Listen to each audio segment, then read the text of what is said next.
Oh, I actually got one question. Is it Zohan or the Zohan? Because Bruce Buffer said it. He said it differently, man. Like I don't know. I don't even fucking think I even know, dude. I have no idea. I wish I could tell you that. I think, do you know the movie Don't Mess with the Zohan? So I guess it's the Zohan, but I don't know, bro. I can't make my own nickname, so whatever you guys want to call me. You guys can call me fucking dickhead if you want. I'm going to respond to it. It's all good. What's up, everybody? I'm Kush from OTS. When the conversation gets boring, people go for their drink. When they go for their drink, they see their coaster. If they see a coaster like this, the conversation stays boring. But if they see a coaster like this, with some of the most legendary moments in sports history, the conversation gets a little juice. Playbook has sexy leather coasters, and if you're a real big baller, they've got slate ones as well. Go check out @Playbook Products and use OTS Playbook for 15% off. What's going on, everybody? Welcome back to Outside the Stadium. Here with us on Picks and Vibes is Randy Zohan Costa. Randy, how's it going today? I'm doing good, bro. How you doing? I appreciate you having me on. No doubt, man. Thanks for taking the time. I go by Kush, coming at you live with that picture sneaking out of the side is Pete. What's up, Pete? Oh man, listen, got some lions over there, and listen, it's a rough world right now. So, you know, it is what it is. Yeah, no doubt. Well, Randy, just to get it started, I want to ask you about your second fight in the UFC because you fought, in TD Garden. That's a place with multiple significant storylines. Probably when you were growing up, they weren't even hosting UFC events, and you got to fight in your hometown where you used to watch all these sporting events. You had Devin's family in the stands. Can you talk about that experience, not only getting your first signature win, but doing it in front of your boys, the squad? Yeah, man. Fighting in front of your hometown is like a dream for, I guess, every young athlete, right? You always want to compete. You always want to be the star. You always want to be in the stadium that all your your idols kind of competed in. That was it's still really not real to me. The whole thing was just completely fucking insane. And to go out there and do it and come out unscathed in that fashion, I went out there, I got the job done very, very fast. And then Lozon cleaned up the night. Lozon's obviously coach, mentor, manager. He's my guy. So it was a picture perfect night. If I had won my UFC debut, it would not have meant as much to me as if I won, if this was my second win. It was just a perfect storm, the whole thing. Devin's family there. Me and Devin went to watch Lozon versus Michael Johnson. And I remember Lozon saying, or Devin saying that, one day I'm gonna fight here, and I'm saying I'm fucking not gonna fight here. I don't ever want to fight ever in my life. So it was just cool that I was able to do that there in front of his family and hold his picture in the center. That was probably the coolest thing. Like the knockout stuff, like that's all like cute and like sexy, but it's like I fight for something kind of bigger than myself, so I don't really look at that. I look at like the whole fucking thing. It was just cool, man. It was an experience for sure. Yeah, no doubt. And also, like, it's really cool because Lozon fought at the first ever event in TD Garden against Gabe Rudiger, UFC. I believe it was 118, where they first made their debut. So it's cool to see things come full circle. And real quick, I wanted to ask you because I see some fighters, they get the fist bump from Bruce Buffer during introductions and some don't. Do you got to set that up beforehand? Do you have to be boys with him, or is it like a risk? He might not give it back to you. I don't know, man. I know. I could hear him tell me in my eyes, like, Randy, I'm cool. I'm gonna give you a nux. I have no idea. I've seen Bruce like obviously walking around and stuff, and he's cool shit. He's hot shit, and I don't know. It's probably like a read that he has. He can probably like see when he probably, it's very clear when he's introducing me. I'm not like very like fuck let's go. I'm kind of relaxed. So I think he can probably like take a more calculated risk, I guess, with me to put his hands out. But yeah, I don't know. It's fucking cool that he does it. That's for sure. I love it, dude. I'm all about it. Yeah. So you got the Trevin Newsom win, which was huge, man. Journey Newsom. I'm fighting Trevin. And now the Trevin Jones fight. Obviously, you're not going to look past that, but top 15 at bantamweight, it's loaded, man. You got these guys moving down from featherweight. Unfortunately, like Aljo and Edgar and all these guys, Dillashaw coming back. Where do you think you end up after this? Man, I mean, I'm in a tricky spot, right? I lost my debut, came back, first round knockout, and then another first round knockout that was super exciting, right? So if I can get another first round knockout that's exciting, or even a knockout, doesn't matter, I guess, when, then I have to be in the conversation for, fighting someone inside the top 20 at least. I'm a realist, dude. I'm not gonna be fucking screaming the guys' names that are in the top 15. I haven't earned that yet. I need to earn that, and I understand like my stock and what I'm worth, and I'm not worth that yet. I have to pay my dues. So I think with a big win here, that I'm probably they're gonna give me a step up in competition. I don't know what the number will be. I don't really care about what the number. It won't be inside top 15. If I get a top 15 shot, it would have to be something of like taking a last minute fight or something like that. Kind of doing a favor to get a favor in return. But man, a big win here. It'd be fucking huge. It's the first fight on the new contract. Coming off 2 first-round knockouts, one very exciting knockout where, while I didn't get knockout of the year, it was obviously you couldn't talk about knockout of the year and not at least mention my knockout. So I'm in a pretty cool spot. I'm ready to keep the momentum going, man. I think with the win here, it's going to set up a lot of big things, a lot of more fun things, and I think they're going to see that that they can maybe give a little push with me. I'm excited, man. I'm not looking past Trevor. That's going to be a tough fight. Yeah. No, 100%. An early finish or something like that will definitely raise the stock. But I actually have another question in segue. So how does a negotiation work with the UFC as far as after your last fight and, going into the 4th fight negotiation, which you just went into? How does that work as far as, who you're going to fight next? Do they give you a bunch of options, who you want, and money wise? How does that work usually? That's a multi-level question. So you get your first contract's a 4-fight gig typically, right? If you're in a position that I am going into the 3rd fight and I'm 1-1 with 1 finish and 1 getting finished, going into that 3rd fight, if I were to lose that fight, then they wouldn't have gave me a new contract. They would let me fight out my contract. So I would get that 4th fight. On that 4th fight, if I won, then they would give me a new contract. On that 4th fight, if I lost, then I'm gone, right? So on my 3rd fight, I'm coming off 2 very exciting first-round knockouts. So now they know I want to invest in this kid. I want to see he's obviously showed his worth. We're going to offer him a new contract to kind of as a safety net because we don't know how fight 4 is going to go. But what we have seen is that he's probably worth a new contract. And then they'll start shooting numbers at you. So if they shoot you, I'm just going to give a generic number, $100. I don't want $100. I want $300. All right, you can have $300, but you're going to fight all the fucking savage Dagestani wrestlers that nobody else wants to fight. You know what I mean? So it's a push-pull type deal. It's just like with any kind of deal. Like, yeah, I'll give you that money, but you're going to fucking have to work for it, right? So it's not that they lowball you and they give you easy fights per se. Is they'll give you what they try to build you calculatedly. Like a guy like O'Malley, you see that O'Malley's getting kind of not layup fights, but he's getting very, very favorable stylistic matchups. And it's probably because he's not being a douchebag with the negotiations, right? He's probably like, all right, that's fair. You guys are going to take care of me. I'll take care of you. I'll put on exciting shows. So you have to remember that this sport is not like a regular NFL or NBA. This is a business, right? Someone has to make money. So if I'm being a dickhead to the person that's paying me, then the person that's paying me is going to be a dickhead with what kind of competition they're going to give me. It's a push-pull type deal. I'm not the one in charge of that. Joe Lozon is actually my manager, so I have pretty good representation. But you don't see guys in the UFC that are speaking for themselves, because then you have guys getting less than what they're worth or getting fucking ridiculously hard matchups right away. It doesn't really make sense. You have to build a fighter slowly, and it's a weird negotiation. No, for sure. And but I hope I answered your question. No, that was perfect. Especially after, it's hard probably to build steam coming off a loss in your first fight, but I don't think you could have done it better with these 2 knockouts after that, because listen, they're putting you on a massive event right now. So I want to ask, do they tell you when you book this fight? Do they say you're going to be on the prelims and the main card? Because on the internet right now, it doesn't tell us where you're fighting right now. When do you know that? I find out whenever you guys do. As soon as some media member gets a hold of the fight card. I don't know, dude. I don't know shit. I didn't know my position of the fight literally until weigh-ins. Especially now with COVID, when things are swapping all the time. But you have to remember that shit doesn't matter.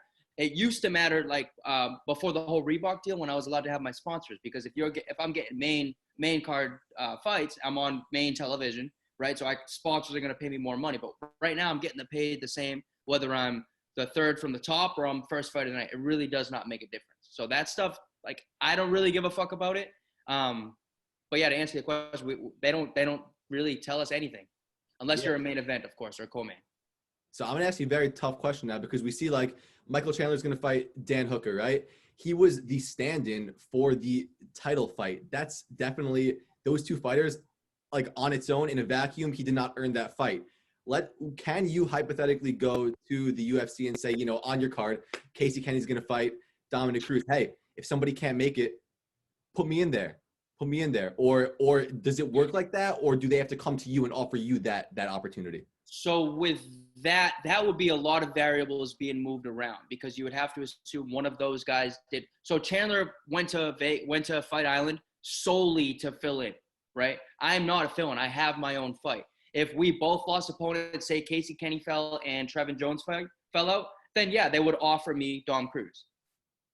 That's typically what would happen, but I can't go and call my own shots. Like, hey, I'm going to be the if someone pulls out of this title fight, then I want that fight. Like, no, motherfucker, you have to like kind of earn it, right? A guy like Charles Oliveira right now, he could probably say, hey, you know, if Michael Chandler or Dan Hooker pulls out, I want to be the replacement. Like that's probably a fair negotiation.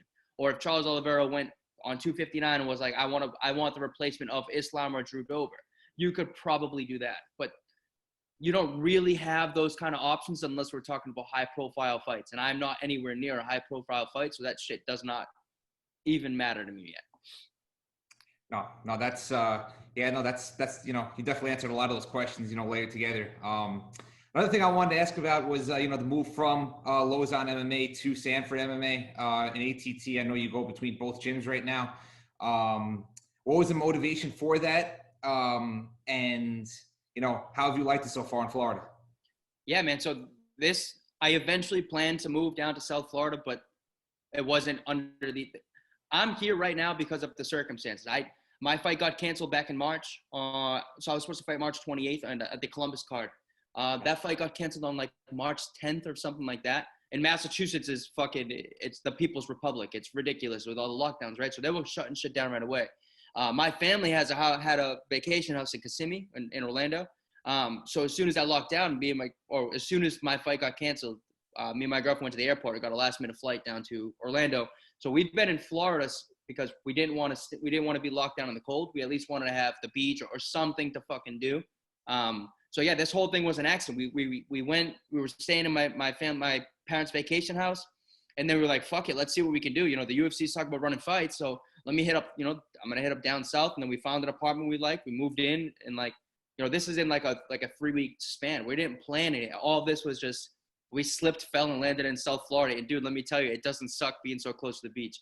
That's where we fucking go, dude. That's what we do. We just train hard and go to the beach. It's fucking sick. That's the place to slip and fall, man. That's the place to slip and fall into. You want to slip and fall into Florida, for sure. Yeah, for sure, bro. It doesn't suck. It doesn't suck. Yeah, the warm weather is definitely a huge motivation, you know, definitely to go out and train. And when you're stuck in that cold Boston weather, I'm sure it's not easy to get out there in that, you know, 10-degree weather and, you know, go to the gym. But I'm sure now, you know, and you're also probably a lot less distractions down here too, right? I mean, you know, not to say the families and everyone else is a distraction, but here you're just focusing on fighting, I'm sure, right? 1,000%, man. You know, I lived at home, back at home. I just turned 26, right? I'm not like that 30-year-old MMA fighter, you know. So I was living at home, and I have 4 other siblings, and my mom has like dogs, like, so, you know. So there were definitely a lot more distractions, but the big thing for me, dude, and it's gonna sound so fucking silly, but I get like the seasonal depression or whatever these fucking people call it. Like that's a real fucking thing. So down here soon, like, last fight camp was the best camp that I've ever had ever. And the only thing that changed was I was under the sun. Like my environment, like who I was training with, it did not matter. I probably trained less than I normally do at home. But just like feeling the sunshine and like, man, I'm a big runner too. So like obviously running along the beach is a lot better than running in the fucking snow. But like just stupid little things like that, like the vitamin D, dude, like that's major fucking key. And you don't realize it until like you were elsewhere. Like this is like a real, like I'm so much, it's crazy, bro. It's crazy. That's not even stupid, man. Like the vibes and the energy around you, that makes a huge difference no matter what you're doing. If you're doing it in a positive environment, you're going to have more success and you're going to want to do what you're doing. Yeah.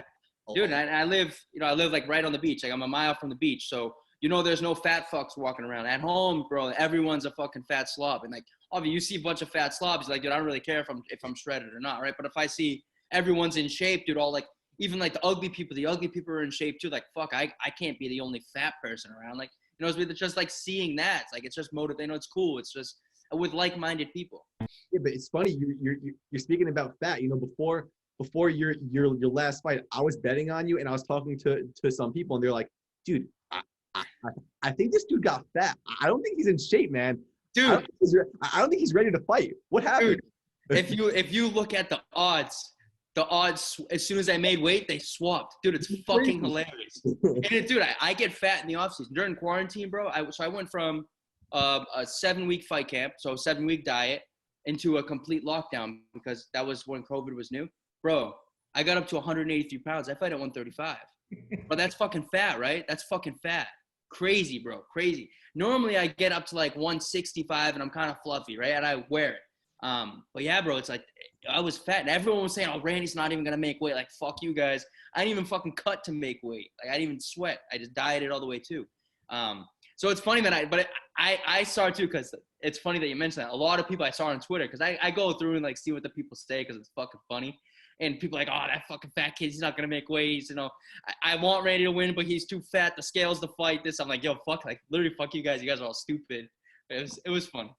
That's the funniest part about the UFC is because you have fighters, they don't fight every day. So you really rely on social media and like Instagram, Twitter, how they're training, on what they're doing and how they look, especially someone like Brian Ortega, who fought like last 2 years ago, and now he's an underdog against the Korean Zombie. How do you guys know what he was up to? Right, yeah. And you know, MMA fans, they have amnesia and they can only see what's in front of them, right? So if you only see, you know, the only time you ever hear the name Randy Costa is when Randy Costa's on TV. Obviously, I'm in the best shape of my life then. I'm fucking shredded to the gills. Like, I'm a fucking haircut. You know, everything looks good. And then if you see me on, like, regular everyday life, dude, I'm having a fucking pizza. I'm out to brunch. I'm, like, dicking around. Like, so you obviously look a lot. You know, there's work and there's play, but people don't realize that fighters aren't just fighters. They have, like, actual lives, too. Like, they're fucking people. They'll get drunk on the weekends. You know, it's like – it is brutal, funny, man. though. Brutal, this community. For sure. What's that? The MMA community is brutal, man. Dude, I fuck with MMA Twitter heavy. And I love all this shit. Like, they don't really like talk shit to me anymore just because like I kind of entertain it, and I'm like that's actually a pretty good one. Like, you called me fat, like that's a good one. You know, like putting my face on like fat people and shit. Like, it's funny. It's cool. But yeah, dude, that MMA fans have amnesia. At one time you're on top of, you know, I had a first round knockout in October, and then, you know, suddenly I'm an underdog against a kid that I'm probably gonna, you know, it doesn't really make sense to me. They see one thing, you're not there for 3 minutes and you're disappeared. They're like fucking like dogs. If they don't see you, you don't exist. Like, that's really what it is. Well, I could tell you nobody's making the same mistake twice, because I was looking at your fight odds and they jumped the second that they put them out there. You were at like minus 140. They're already at about minus 230. They're and moving. But let's stay on that journey fight for 1 second. You know, you got like a Robert Whittaker style punch into the kick, highlight knockout, and then, you know, you're hyped up. You're running around. What do those guys say to you when they grab you? Do they say like, oh, you know, I know that you just landed a kick that sounded like gunshots in Harlem, but like chill, like don't celebrate? What are they telling you, man?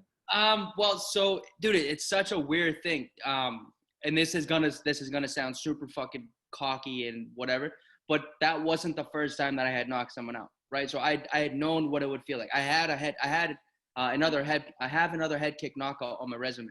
So I've seen this before. The first time that it happened, my reaction was a lot more different, because I just put my shin on someone's head, right? So it's fucking weird. But the second time I did it, you know, then you start thinking like, this guy, I had talked to Journey through the week, and, you know, he's like a good guy. I don't want him to be hurt, right? So as soon as it landed, like, I'll fucking celebrate for a second, and then it kind of calms down. They didn't really tell me to calm down or anything, because I wasn't like screaming like a fucking animal. But had I been screaming like an animal, they would have like held my face like, hey, like chill the fuck out. Like, this guy's actually kind of fucking hurt. No, for sure. I get that. So when you're going into these fights and you hear, you know, now we have this environment. It's like totally quiet. You can hear the announcers.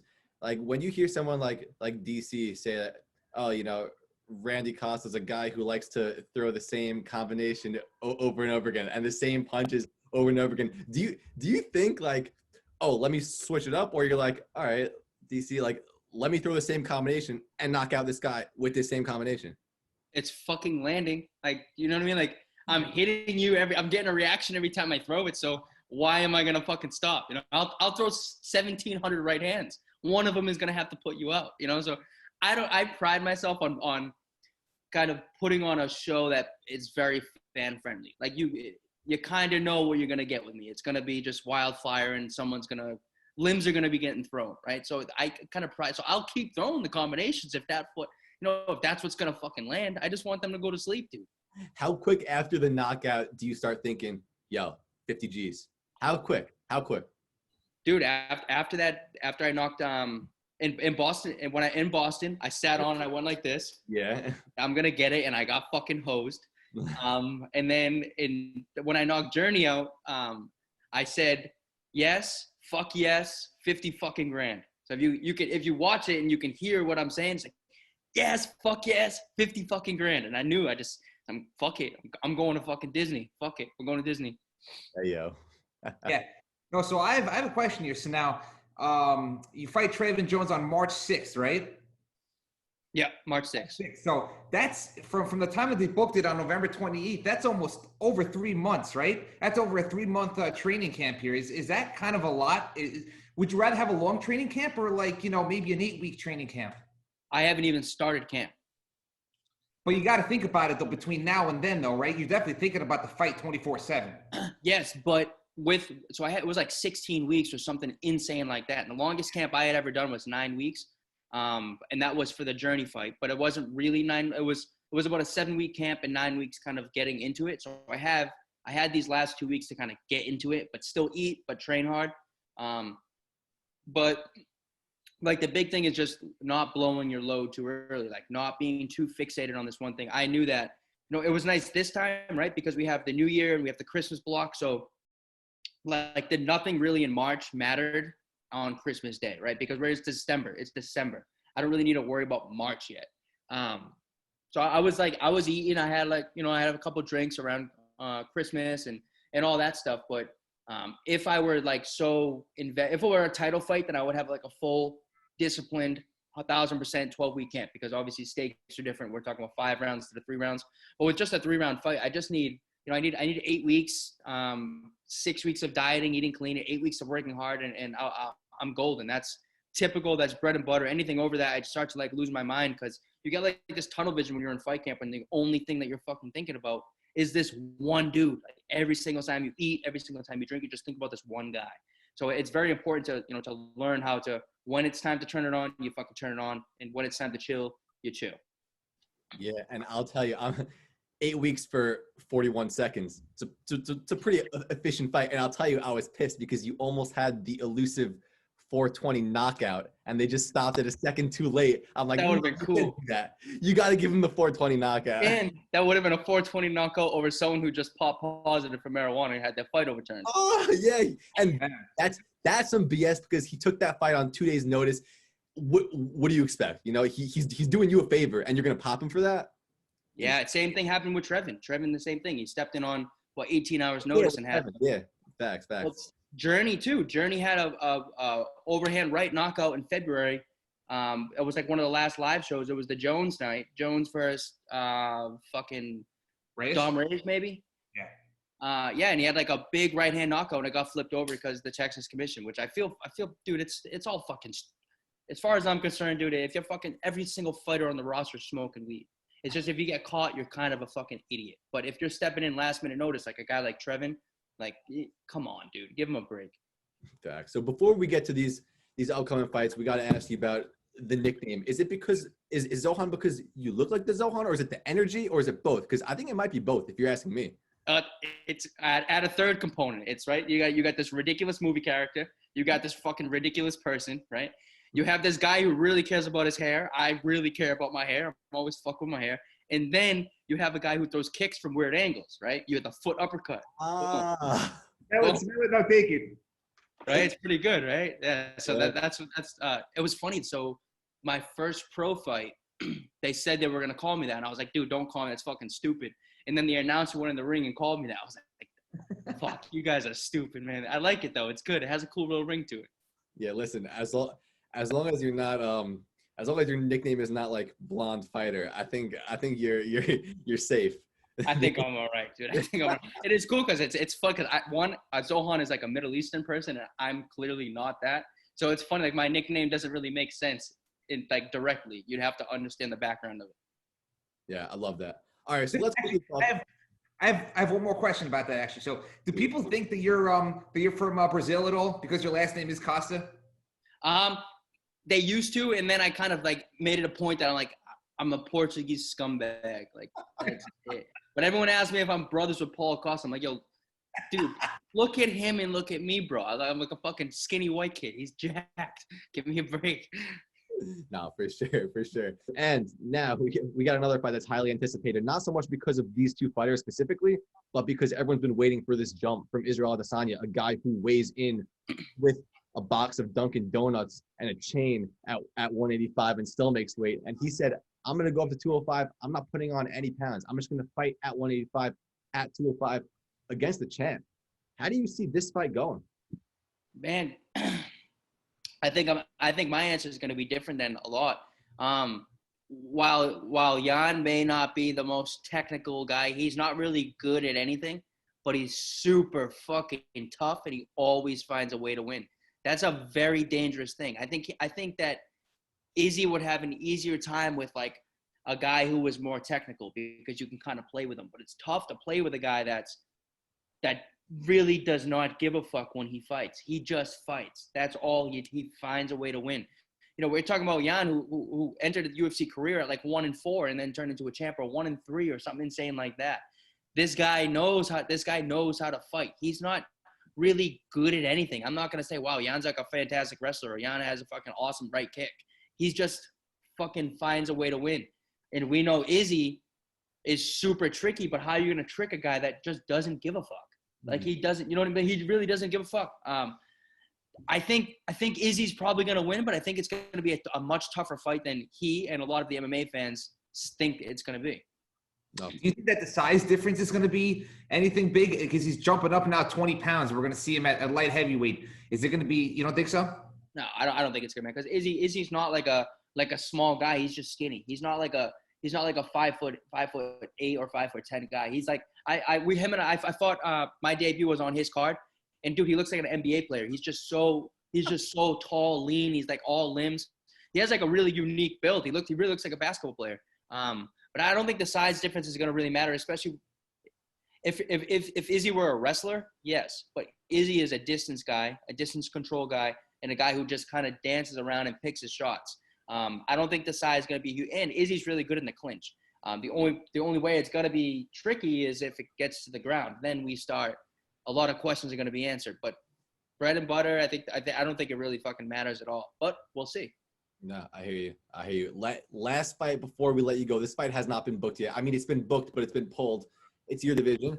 I mean, we're looking at the top. It's a guy who's earned this title shot, and he's been waiting for a while. Aljamain Sterling from Long Island, baby. We've got two Long Island guys here, and he's gonna fight Peter Yan, a guy who kind of looked unstoppable against Jose Aldo Jr. How does this fight play out, man? I have no idea. I have no idea how this fight's gonna go.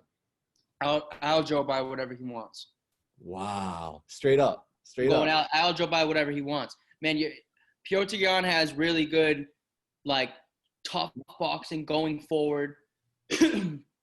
Decent wrestling, Russian fighter, but doesn't really fight like a Russian fighter. Aljo, number one training partner is fucking Marab, right? Whose takedowns are going to be probably better than Piotr Yan's. And Aljo has grown so much with his kickboxing and mixing things up. And if he gets a hold of your back, the game's over. You just have to fucking stop fighting. Yeah, man. I think Aljo's gonna get it done, and I think Aljo will probably be there I think Aljo will probably hold the spot for a little while. I think he's so well-rounded and so good at fucking everything. Great at wrestling and good at everything. He's a tough riddle, and I don't think Piotr Yan's gonna be the person to solve it. You don't think that on the feet that Peter Yan has that advantage? You don't think he has a speed advantage? This isn't a boxing match, man. It's an MMA fight, right? If speed advantage is great until you have someone on your hips. And Piotr's not a tall guy. He's a short guy. A short guy is only going to hit you if you close the distance. He's not going to play the distance game with Aljo, who has really he has long arms for the division as well. I think Aljo's gonna get it done, man. I think Aljo's gonna win. Now, Pete, listen, one of our other analysts, Ben, we were talking. It was like when we first started doing these pick videos. I sounded like an idiot. Aljo was fighting Corey, and I was like, like if you haven't watched Corey fight, you haven't seen hands like this. Like he's second really to only Calvin right now in the UFC as a whole. And I was talking him up, and I was like, this is the guy, this is the bet to make. And he just went out there, and Aljo literally just took the back and ended the fight right there. And I've never been so wrong about not the outcome, but how a fight would play out than that fight. So I've an incredible amount of respect for Aljo, man. I think you're on point. Is he going to stay there until you take the title from him? Oh, and he fucking Aljo would be a fucking really, really hard fight for me. A long guy, creative kickboxing, fucking savage wrestling. Aljo's a really hard puzzle for anybody in the division to solve, right? Because you could probably go out there and like, I'm gonna kickbox, I'm gonna beat him up, but Aljo can head kick you. Aljo can pull you into a kickboxing match, and then he shoots under you, and the game's over. You're talking about a guy who's shorter in Piotr Jan. Piotr Jan is shorter than Aljo and definitely not as long. Like his reach isn't as long. Man, I'm gonna say Aljo's gonna win. I don't know what the fucking odds are. I have no idea what they are. I don't really care what they are, but I'm gonna say Aljo by probably whatever he wants. Not for sure. And I will say though, Aljo has a history of being taken out by left legs. So you definitely have a shot, man. You definitely have a shot. And Marlon didn't even finish that kick, man. It didn't even land. That was bad. That was bad, man. That was bad. Listen, this is off the cuff. I didn't mean to ask you this. This is something that I thought about when I watched fighters like Marlon Moraes. Do you see that when you see such a discrepancy between fights, how a fighter performs, do you think that they just aren't preparing, they don't want it, or is something else in the works? Like why do some fighters come out so consistently every time? Like fighters that are going to fight for your money and fighters that are like black and white, literally. Yeah, I have no idea, man. This game is so fucked up. You could have the best training camp in the world. You get to fight day, and you ate something the night before the fight that made your stomach upset. Now you're thinking about that the entire fucking day, right? The fight itself isn't only in the cage; it's much deeper. How well did you sleep the night before? Did your fucking dog wake you up? Did you not have your the thing in order that you needed for your rehydration? Was it a bad cut? Was it this? There are so many fucking variables, but like the naked eye doesn't see any. The naked eye doesn't know that shit. It's just this game is fucked up. For sure. I know the MMA community doesn't see what you guys do on a daily basis or what it goes through for a weight cut. If they saw that, they'd be like, you know what? Now I get it. Yeah, maybe I shouldn't say those things on Twitter. No, for sure, man. Listen, everybody's big and tough on Twitter. Everybody's the man on Twitter. Listen, Randy, thank you so much for taking the time. I'm super excited to see what's going to come in 2021. You're jumping into an absolute murderer's row of a division. I think good luck in that fight. I think that can kickstart a huge year for you. And again, listen, we're just fans. Thank you so much for taking the time and talking to us, and good luck in the fight, man. I appreciate you guys, and have a good week. Thanks, Randy.